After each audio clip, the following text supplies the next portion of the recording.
Folks, welcome to the Canarian International meeting of Alcoholics Anonymous. My name is Mossy and I am an alcoholic. And my name is Mick, and I'm also the secretary of this meeting, and I'm also an alcoholic. Please join us in a moment's silence to remember the still suffering alcoholic inside and outside this meeting.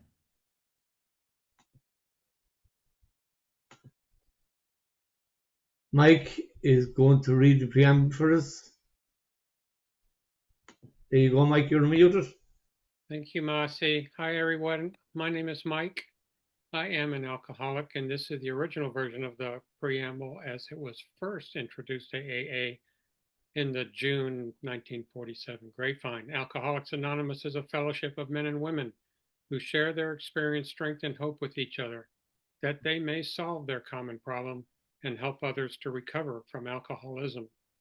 The only requirement for membership is an honest desire to stop drinking. AA has no dues or fees.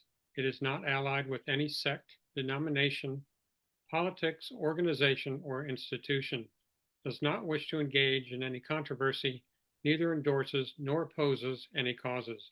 Our primary purpose is to stay sober and help other alcoholics to achieve sobriety. Thanks, Mike. And a very warm welcome goes out to any newcomers or anyone returning to Alcoholics Anonymous. And that's about it, folks. Today we have a friend of mine sharing for us. Justin is a guy I met in Galway here. And we've shared a lot together over the years. He's a nice, genuine nice guy.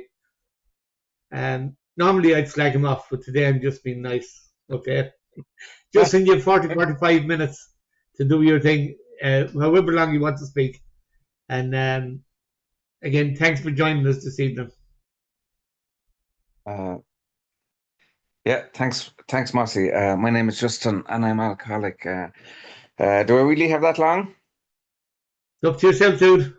Well, maybe not that long, but yeah, my name is Justin, and yeah, I'm an alcoholic, and grateful to be here and to be sober. And I suppose I like the preamble, and I like being in for the preamble. And I'd always say, is it a political thing, or is it an overeaters group, or is it a cyclist group I go into? If I don't get the preamble, I don't know what type of meeting I'm at.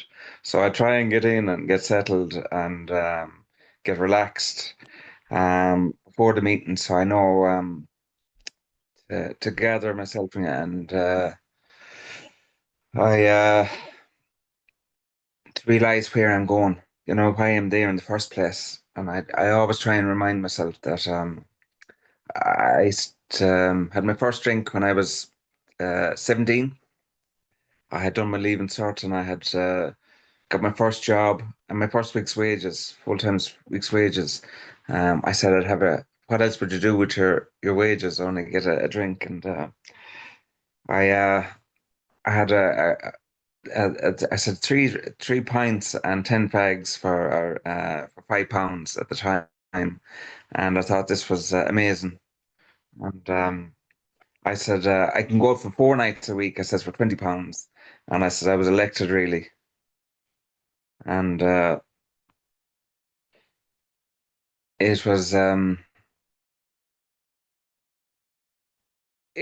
at the start I was like saying this was going to be brilliant. This is going to be wonderful, and that I could spend the rest of my life drinking. I hung around with bars that were heavy drinkers before I even picked up my first drink. Even though my dad never drank, and my mother I had maybe one or two over at Christmas time or that. But the following night I swapped from Guinness to Harp, and oh my God, I loved it. I absolutely, the big mouthfuls and the effect that it had on me. I was planning the rest of my life drinking, and here I was. I blacked out the first night I drank, or that's that second night. The following night I drank, and I blacked out. And I definitely didn't have money, I think, that Saturday night or the Sunday night ever to go out drinking. So that was the start of my relationship with alcohol, and it was I just loved the pub. I loved the pub scene. I loved going out. I loved hanging around. The whole buzz of getting paid and going out, and what else would you do? And it was within a short spent of time. I think it was the the the fact that we'd have a joke amongst our friends there about, do you remember the bouncers last night? And they'd know by the look in your face whether you did or didn't remember the bouncers last night. And they could make up any story they wanted because they knew you were capable of doing anything and probably could do anything. And I think that's what was I hated myself for that. I hated that someone would have something over me that I couldn't control, or I didn't like to be the butt of a joke. I didn't like to be someone to have something on me that that I wasn't in control. I didn't like that feeling. Did not like that feeling. But alcohol put me in those situations where I did stuff and said stuff that I was ashamed of, that I didn't like, and my behavior. My parents brought me up better than that, and so the stuff I did when I drank, you know, uh, I just, I said it's not natural to get a compulsion to pull a number plate off a car or swinging off lampshades and pulling them down, signposts and all of these things. I haven't had a compulsion to pull a number plate or a wing mirror off a car since I stopped drinking. It's so that was my behavior when I drank, and like I was still only young. I was only 18, 17, 18. But that type of behavior, it was not alone unacceptable to the guards and my neighbours and my parents and myself, but it was me, I suppose. I hate that feeling, the lying in bed and like waiting to see were your parents up or not. And if they were up, you'd stay in bed, and if they weren't, you get up or maybe sneak out the back window or sneak off before, because I was just afraid of what I had done the night before, or I just afraid all the time, and sweats and the guilt and the uncertainty of what did. And for a long time, I thought a blackout. It's only when I came into I realized I thought blackout was someone that was comatose on the footpath. And it's only when I came into I realized that a moment of time that you couldn't remember was a blackout. And so it was a relief to me, I suppose, to know that was what was wrong with me. I was getting blackouts. The change in behavior. I just have a black tooth there from a bouncer where I put my nose in where I shouldn't have, and it's the only one I've had now. Thanks be to God. I didn't go back for more. But as I said, within a short space of time, within less than 2 years of drinking, I'd got to a stage where any money I ever had went on drink, and I only lived for drinking, and it was like. I know the last week of my drinking, I was out every night, and it was like every pound I had went on drink, and I was in Limerick down at my cousin's house, and we're staying down there. And these are the things I suppose that I have to try and remind myself of. Something came up during the week. It was about crashing cars, and we had a steam engine in Tuam, and there was two incidents there. One, there was a set of keys, and I had the van, and I took the van off when I was drinking, for a spin. And when I came back in, the keys were missing, and I couldn't find the keys. I said, "Where's the keys?" And I was so obsessed with driving the van, and like, oh no, they were definitely there. They were definitely there. And I didn't really. Only now looking back, it was like they took the keys and hid them, And but he also drove a steam engine, drunk, and yeah, it's not too bad until you forget that you, you have to turn on the valve to turn off on the brakes, and I pressed the brake and didn't work, and only for there was someone in the steam engine that knew to turn on the steam. So you could press the brake. I definitely been in the papers or exploded or yeah. So those embarrassing moments that I can cringe about for my drinking. And they're some of the nice ones. They're some of the nice ones. Some of the stuff that I really don't want to Yeah, just my behavior while drinking. Um, it was just horrific, having to go out and having to have a drink. And but I said the change in personality when I drank. Um, I hated myself. In the last week of drinking, I remember getting brought up. They were all rugby heads down in Bruff and brought into their pavilion where my cousins played. And amongst all their friends, I remember going in at 11 o'clock and getting sick all over myself and getting carted off, brought home. And the embarrassment for them as well as myself, I suppose. And I think a night or two after that, they wouldn't bring me out anymore. And I couldn't understand why. What's wrong with me? Why won't you bring me out? And the fact that I had run out of money a couple of days before that had nothing to do with it. But I found one bottle of Harp in the press, and I had that bottle of Harp that night. And I couldn't believe the compulsion for another drink that night. Um, it was so strong. I had to pull my skin out for another drink. I remember sitting there drinking that room, the sitting room, and I'd have done anything for another drink. I'd have done anything for another drink that night. And I talked about control and to be that out of control. I absolutely hated this emotion of hatred that something would have that much power over me. And I was saying, this isn't right.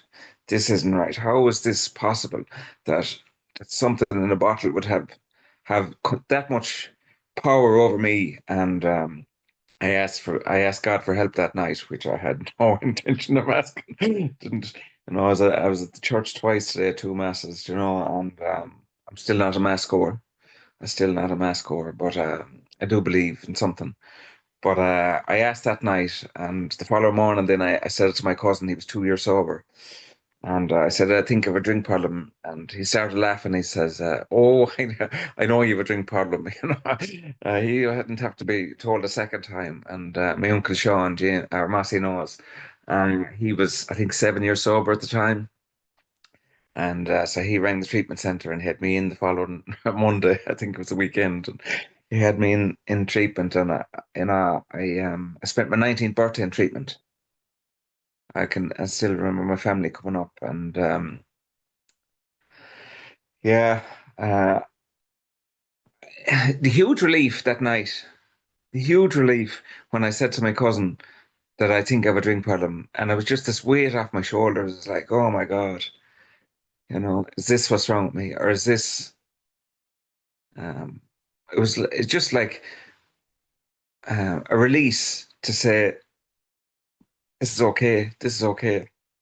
And I suppose, but especially when I think that's the only reason I haven't drank since then. I haven't drank since that night, and it's I suppose some people, I suppose the families would be encouraged to, you're too young or you weren't that bad, it'd be okay to go back drinking.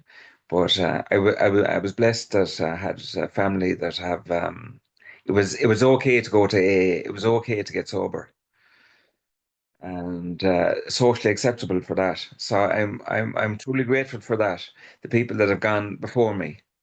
And yeah, so I come into AA at 18 and I stopped drinking. And for a good while, that's all I did was stop drinking. But got on with my life, got married and had kids, moved away from Tuam. And yeah, things were going great. And my cousin had stopped going to meetings and I didn't go to meetings for a good few years. I was going on like that. And I had a few pounds in my pocket and everyone was agreeing with me. No one knew I drank. And it was okay. Life was good. Uh, I thought in my own mind, but I moved back to Tuam and I was building a house, and there was things weren't going my way. I was building this house, and I was trying to organize everything myself. I took, I mean, time off work to build the house. Of course, you would, and give up work and get stuck into it and organize everything. I like being the controller, the fat controller, telling everybody what to do, where to go, and all of these things. And it was wonderful because I had plenty of money, and it was things were going my way. But all of a sudden, towards the end of the build, it was coming up to Christmas, and I promised myself I'd be in for Christmas Eve. It was a Friday, and things didn't go my way, and fellas let me down. And I would think I was 6 years sober at the time. I'm not drinking anyway, and I was going to meetings, but I was finding life difficult. And I remember the plumber said, he says, I won't get to you until after Christmas.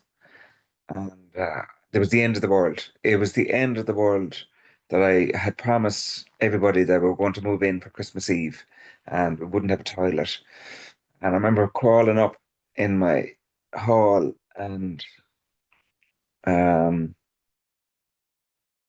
I wanted to commit, I wanted to kill myself. I wanted to kill myself that night. And it's not a terrible place to be suicidal and not drinking and going to meetings. And I remember going to meetings and sharing it, and my mind was racing.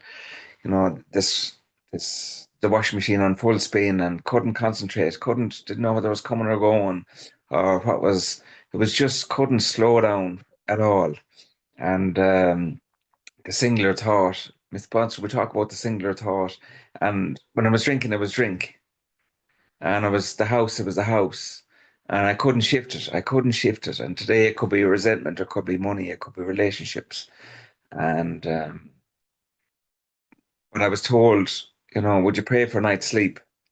And I said, definitely no, God. But that night I was in such pain and so desperate. I went from definitely no, God, to maybe. And that was the second time I got this huge relief of, hold on a second.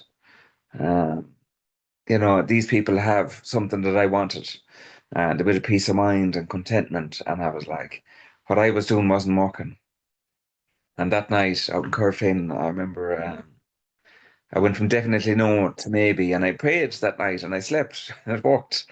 And no relationship with God or anything like that, but I know the the distraction from what was going on in my head to doing something different.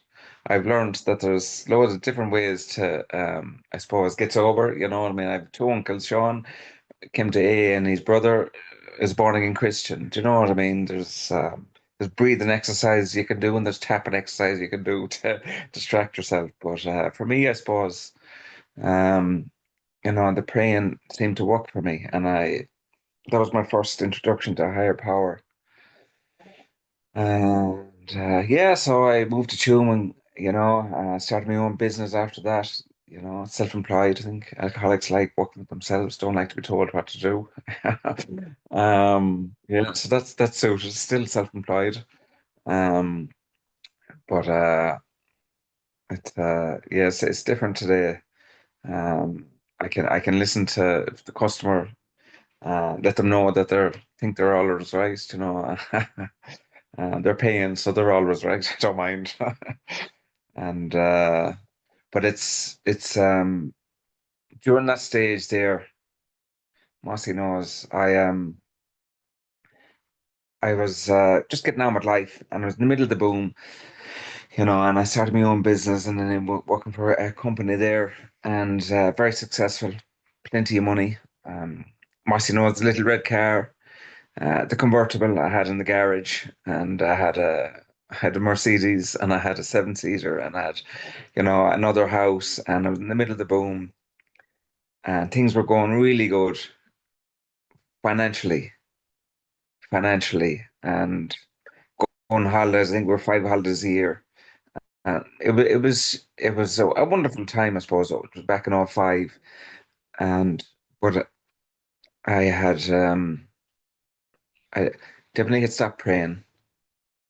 But I got sick back I think it was the 12th of February 2000 or 95.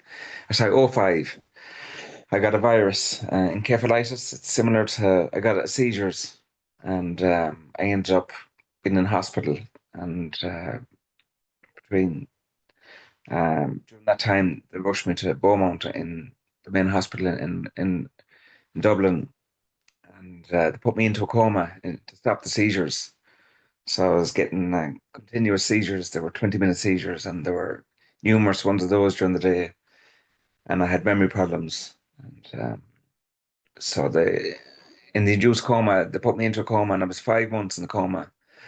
Uh, During that time, I was down to 8 stone and non-responsive, non-responsive. Um, uh, they eventually, when they brought me at one stage there, my mother would talk about it there only during the day that there was a mass card sent around that I had died, and and my mother burnt it. She threw it straight in the fire. We joked about it today. She says, "Yeah, I'm not giving up." Yeah, and she hadn't, and she threw that into the fire and she burnt it. She believed that I'd get better, and so when I came out of the coma, I had a long journey learning how to walk. I was paralyzed down on my right hand side, and there was a good chance I'd never walk or talk again. Tracheotomy and pig fed.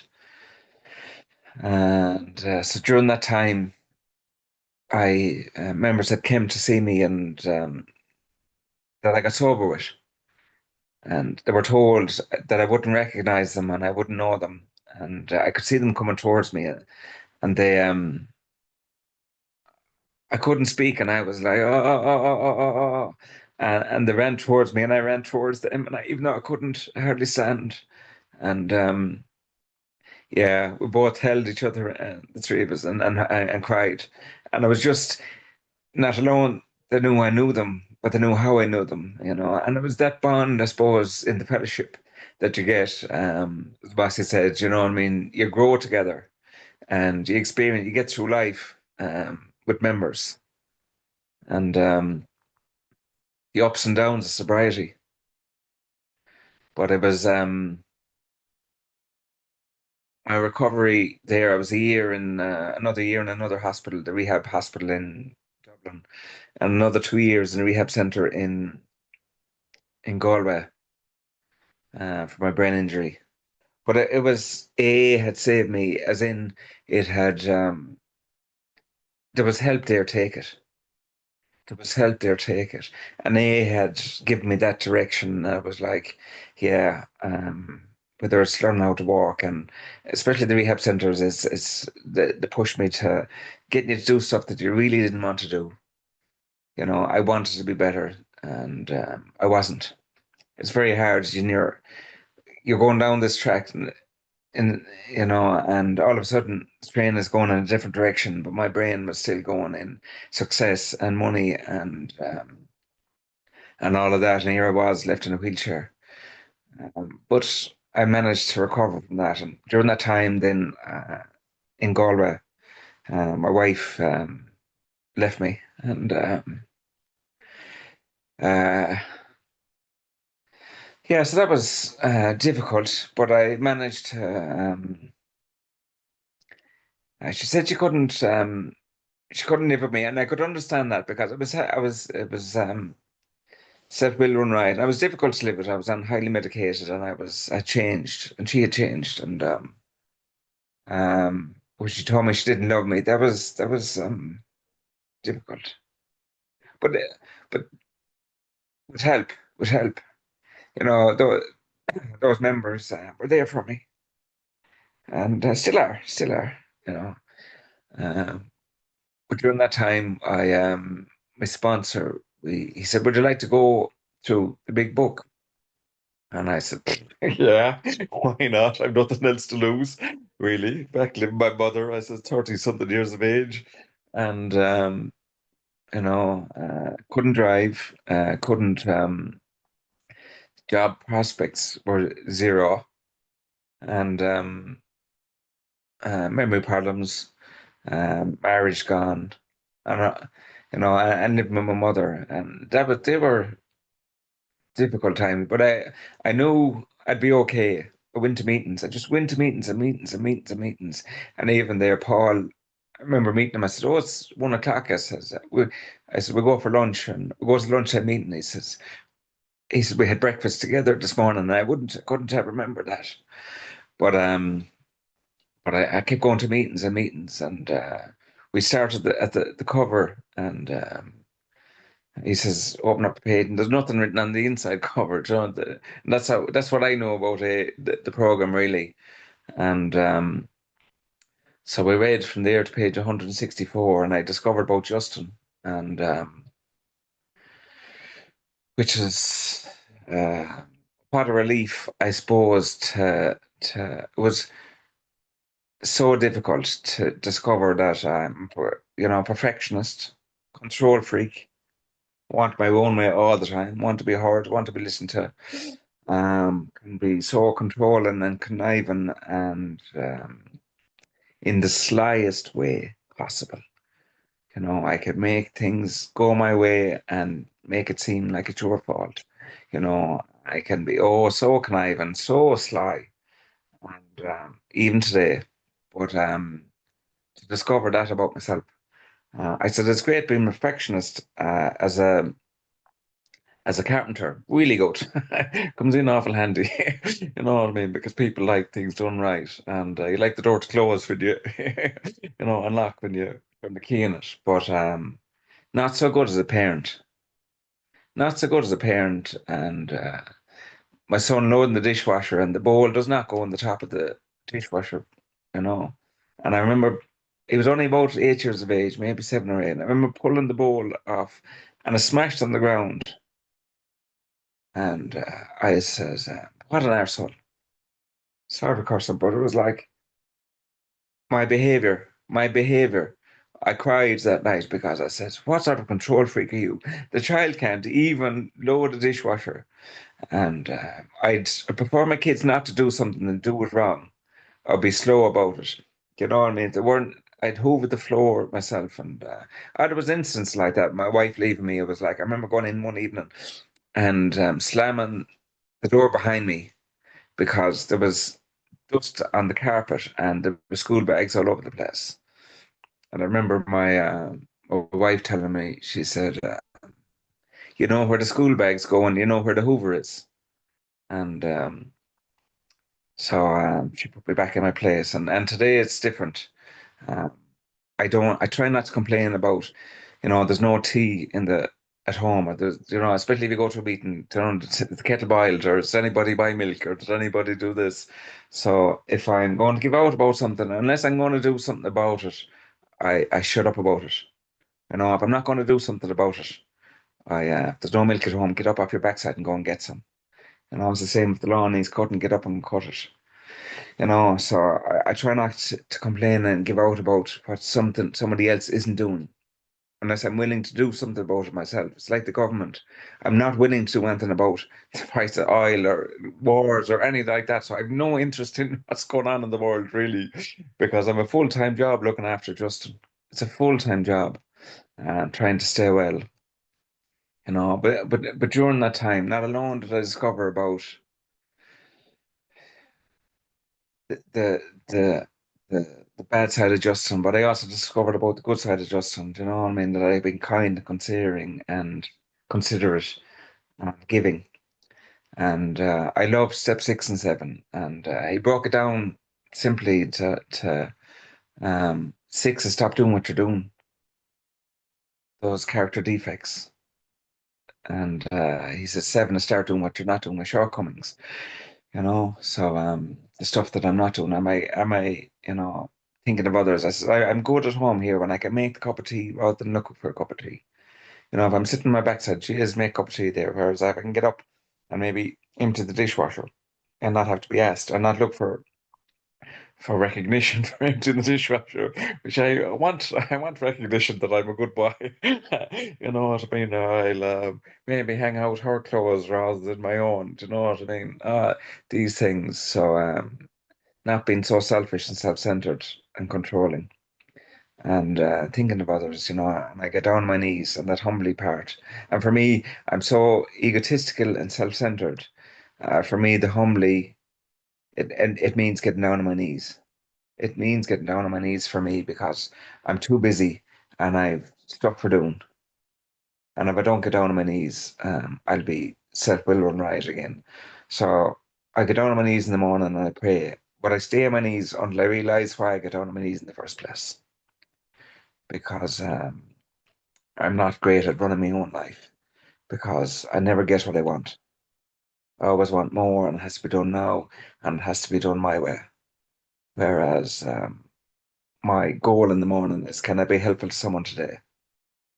After being sick for so long, I've a new. I was, as I said, I was at the church today, and I know why I don't go to mass. I don't need to go to mass. I talked about having a God in your life, and I have a God in my life, and my relationship that night in Corfin and the relationship now, to be able to walk and be able to talk, and I forget to share. Like, I'm the county pole vaulter. I took up athletics. I took up badminton. I'm an All Ireland badminton player. I'm an All Ireland pole vaulter. I have All Ireland medals. I've represented Ireland, my county, all thanks to the program. You know what I mean? All thanks to the program, and my higher power has given me the ability to ask for help. And that's the hugest gift I've been given, is the ask for help and to take it when it's given, and which is difficult. The program and the steps have changed my life completely, and I need to, and I don't know how many meetings I've got this week. I was in, 3 or 4 anyway this week, and it's because they help. I ring members, I talk to members, I have God in my life, and this is number one. I don't want to share. My mother is dying of cancer, and that's what we talked about there last night. Um, she has stage 4 cancer, and but she's not gone yet. She's not gone yet, and the same with that. My cousin came in and he was talking about his back, and I was saying, "What are you going on about your back for? My mother dying of cancer." And I probably shouldn't have said it. She's only back starting treatment again, and so we had a joke about it, and she says about the cancer care package. She has it. This is 2 years in now, and she said, "I haven't read it yet." I says, "You have to. There's no stage 6 or 7 cancer." I said, "Mom." I said, "What stage? How bad do you have to get before you read into it?" And so she's like not burning that the mass card for me. She's not giving up on life yet, and I'm not giving up on her. And I can be there for others, and I think that's what the beauty of the program has given me. Not to make everything about Justin, and but it's the program and the members have saved my life. The amount of jobs and relationships that have been saved by picking up the phone and saying, talking about my head and my thinking. But my singular thought is of others today. And it's just for today. It's just for today. It's the biggest slogan I've got. Keep it in the now and the moment. Especially with my mother and everything that's going on. I try and keep it in the moment and make this my primary purpose. Thanks. Sorry for going on for so long. Thank you. Justin, you're a star, dude. And you spoke to the bouncers and the stories in the morning. Yeah, I used to be terrified when I'd hear there was a hit and run in Galway where somebody got stabbed. They said it's down the west of the city. And I knew I was down there last night, And it used to terrify me until I'd have to come out and see my car to see if I'd hit somebody again. Because I got done for a couple of deep hit and runs already. I never got done for them, sorry. I did them. The cops caught me. But my father got all charges dropped. That's kind of the way it was. And that used to terrify me. At night, I was a hard man. You want to see me at 7 o'clock in the morning when I'm sick, sore, and sorry. That's when you see the hard men. Do you know what I mean? And I'm afraid to move. Um, and you mentioned about the bottle of harp. It just brought a flashback to me. Um, I tore the house asunder, and I got 64 pence together. And I went down to the lantern, and I called a glass of harp. And I spent an hour and a half drinking that, and there wasn't one person inside there that would buy me a drink. You know? And walking out the door that day, I was absolutely broken. I would taste the drink inside my mouth, and I'd give anything for it. And not a hope of getting one. Not a hope of getting one. You know? And all drink ever did was bring guilt, shame, and remorse into my life. And sobriety has allowed me to make amends to people. It's allowed me to make amends to my parents, my wife, my children. I've become a father, a son, and a husband. And it saved me from everything, you know. Mick, take it away there, my friend. Yeah, okay. Thank you, Justin. My name's Mick and I am an alcoholic. And, you know, I identify with your story, you know. I was a bad one as a child. I was a liar, cheat and a thief. And I blamed everything on everyone for what happened to me. And I took my first drink at 16. And I loved it because the change it done to me. And I thought, this is the solution. I worked in a brewery with a lot of big drinkers, and their lives seemed so good to me, you know. But it wasn't long before my world started falling apart, you know, lockups and all stuff like that. In always in trouble. And you know, I came to Alcoholics Anonymous because I was nagged to. I lost my wife. I didn't lose my home, but my job was on the edge. And, you know, and I came into Alcoholics Anonymous expecting people to do it for me, you know. And then I realised I was the problem, not the drink. The drink was the solution at the end days. And I tried to put in the best I could in this program, and my life changed through you people. I need to be shown, you know, and I have a fantastic life today through Alcoholics Anonymous, one day at a time. And that's all it is for me. Like you said, Justin, I live in today. I plan tomorrow and the next day, but I don't live in them today. I live in just today. And it's worked for me. Right, we have come to the end of the meeting, and okay, Jackson's going to do the promises. Thank you, Mick. Thank you, Mossy, for putting this meeting on. Is always helpful to me, and I know everybody who's here. I'm okay, Jackson, and these are the promises. If we are painstaking about this phase of our development, we will be amazed before we are halfway through. We're going to know a new freedom and a new happiness. We will not regret the past nor wish to shut the door on it. We will comprehend the word serenity, and we will know peace. No matter how far down the scale we have gone, we will see how our experience can benefit others. That feeling of uselessness and self-pity will disappear. We will lose interest in selfish things and gain interest in our fellows. Self-seeking will slip away. Our whole attitude and outlook upon life will change. Fear of people and of economic insecurity will leave us. We will intuitively know how to handle situations which used to baffle us. We will suddenly realize that God is doing for us what we could not do for ourselves. Are these extravagant promises? We think not. They're being fulfilled among us, sometimes quickly, sometimes slowly. They will always materialize if we work for them. Thank you. And that's it, folks. That's a wrap, as to say. Artie, well done on the month. Lynn, great to have you here with us. We have an amazing group here, and you will be supported here. That I can guarantee you. And thanks to our timekeeper, Karen. Thanks, Mick, for co-hosting with me. Justin, an amazing chair. Well done, brother. There's a lot I could have said about you as well. You know, when you got rid of that sports car, I was with you as it drove on up the road. But I was after losing my sports car as well very shortly before that. And we drove the same cars, actually, one red, one white. But there you go. Yeah. To stay sober through any and all conditions. That's what we're here for. That's it.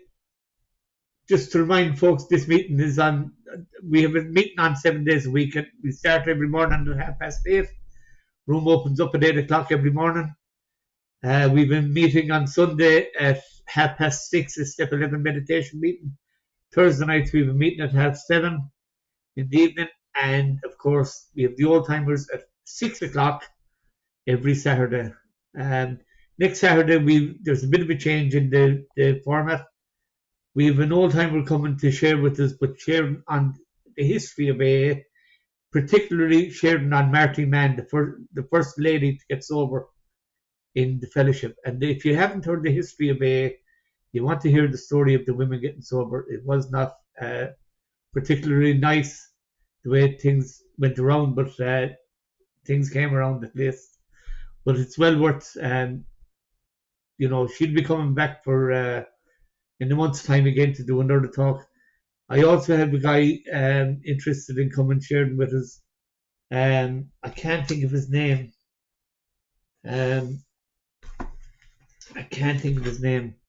But again, he's wrote a book on Bill Wilson and Dr. Bob.